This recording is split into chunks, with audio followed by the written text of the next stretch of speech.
in granting amnesty. Let's continue our conversation with Republican Senator David Vitter of Louisiana, joining us from Capitol Hill via telephone. David, you mentioned earlier that you and your Republican colleagues are reviewing a number of options. Are you meeting formally within the House, the Senate Republican Conference? Are you guys getting together over lunch to decide en masse? What exactly is the process to determine a response to the president? It's really all of the above. There are at least two significant meetings of the whole conference, all Republicans on the Senate side, per week. So it's certainly front and center in those. And then smaller groups of members are meeting. I'm meeting with sort of the core group of immigration hawks, if you will, that I've been working with for years, like Jeff Sessions. And we're meeting to work through every possible option and see what would work the best.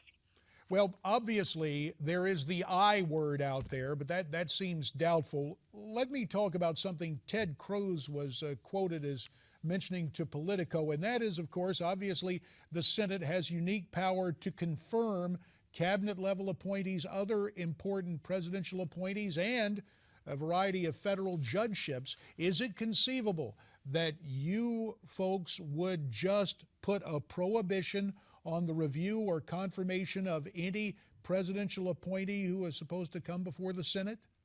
Yeah, everything's on the table, JD, and I think this is serious enough that all of that deserves consideration. This is serious stuff. First of all, it's horrible policy that's going to make the flow of illegals significantly worse, make the problem worse. But secondly, and even much more importantly, this is crossing the constitutional line. This is a serious constitutional matter. So to go back to your question, absolutely.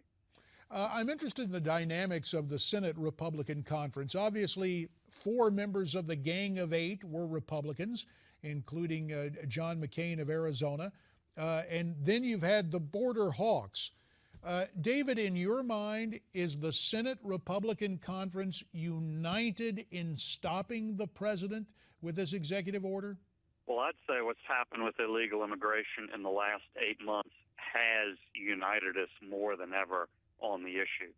First, the increased flows, for instance, of unaccompanied illegal minors. That's united us around enforcement. And second, the illegal nature of this executive order.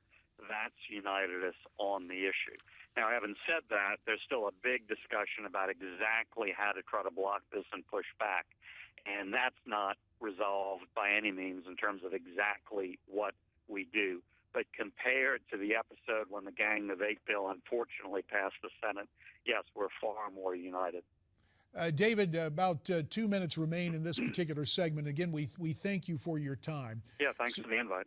So again, we want to review the options. Obviously, you've got the power to confirm. We talked about that in terms of presidential personnel and federal judgeships. Also, the power of the purse. There could be, conceivably, an order for every appropriation that anything going to immigration or this president's executive order, obviously there would be no funding. You look for that as well. Is there anything else in your arsenal that shows promise from your vantage point?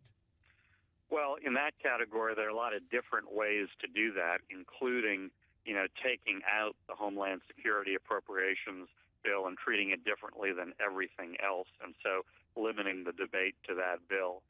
And then there's a third category that's really outside Congress, although many of us would participate in terms of litigation.